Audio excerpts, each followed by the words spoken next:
I think at some point I was like, oh, I've bought all these other watches. I might as well buy the watch like I really wanted. So when I was in high school, I really liked this, like the 1016, because it just looked really cool. Okay, this is exciting. All right. Hi, I'm Andrew. I'm one of Marcus's friends. I'm a software engineer.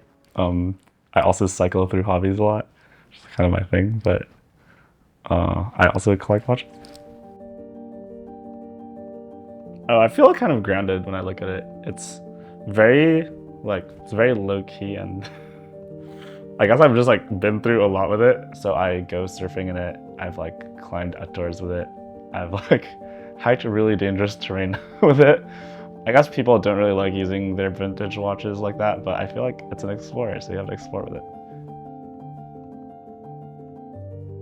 When I look at my watch, I feel pretty content because I think the Explorer is like a really simple looking watch. I want to say that it was my first job watch, but it really isn't. I bought like a couple of first job watches that I like don't really enjoy anymore and like don't have anymore. When I was in high school, I really liked this, like the 1016, because it just looked really cool. I think I read a Houdinki article like when I was in like high school, and it was about the 1016. I don't really remember which one it was, but I just really liked the design of it. It was really simple and low-key, and the whole like Everest story, even if it's not true, it just like seemed really cool. So that's kind of like where like at some point I was like I should just get it, and since then I have been using it a lot. I'd probably say that it's my most worn watch, like by far from all my other ones.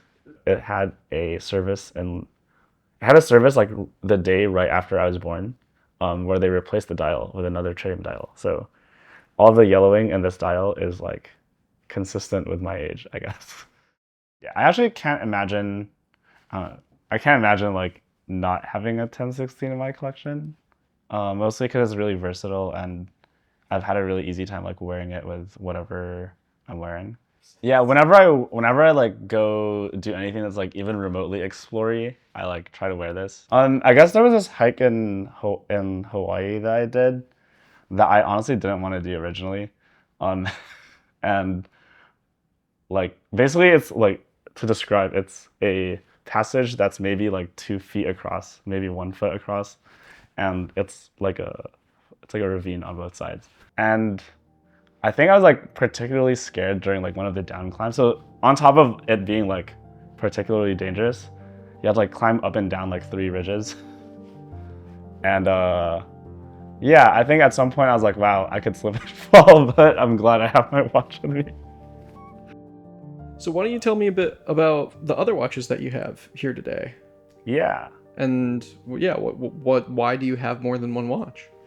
that is a good question. I would like to be one of those people who only have one watch, but it's really hard because it's nice to have variety. So I kind of like vintage watches in general because they're smaller. So like this is my 3800. People online will say it's 37.5 millimeters, but they're lying to you because that measures like this diagonal here. But it's really like, it's like definitely my smallest watch, and the smallest watch that most people like generally see. But it's a really cool Nautilus, and I got it when I first moved to New York. So it is my New York City watch. I guess I can basically, yeah, I can just refer to these watches based on the cities. This one is my, I don't really go to Mexico City that much, but this is a Mexico City watch because I wanted Universal Genève, and I just bought it there. Mostly because like I got a raise and I was like, oh, maybe I should get like something to commemorate this, even if it was just a raise that brought me to a previous pay point that I had at a previous job. But I just wanted to celebrate something, so I was like, I'm gonna get this because I wanted to get it for a long time. I guess because this is the Kyoto, I can call it a Kyoto watch. I've been going there a lot this year, and yeah, it's pretty cool. I really like the city. It's like the houses are really cute. It has a really nice slow vibe to it. It's like a really nice relaxed vibe with like really like cute historic houses. Yeah.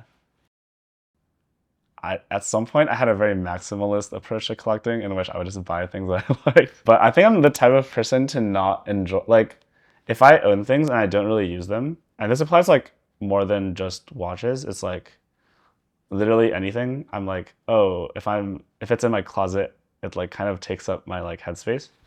Uh, so I really don't like having watches that I don't really wear. That applies even, I have like Casio that I like also wear pretty frequently because I'm like, I don't want it to like sit and collect dust. So I try to keep, these days I try to like keep a pretty mindful like number in my collection where I could like reasonably wear all of them. Um, I guess like the object of something that I've like liked so for so long too before I actually got it. So when I have it, I'm like, wow, I don't really need that many more things because even if it's so simple, it like has brought me so many memories and like happiness. I think the biggest piece of advice I would have would probably be to figure out what you like and not kind of do like things because other people kind of like them too. So like just because I like these things doesn't mean you guys should go and buy them. Just because I like small vintage watches doesn't mean you should like small vintage watches. But kind of like try to feel a lot of like how a lot of the watches make you feel, and like figure out which ones you like the most. And most importantly, you don't need to own things that you like. There's a lot of watches that I really like visually or like based on how well they're made and things like that. I like don't feel the need to own. Although there are watches that I also would like to own, but yeah. So yeah, appreciating is not the same as needing to own it. It's the biggest thing.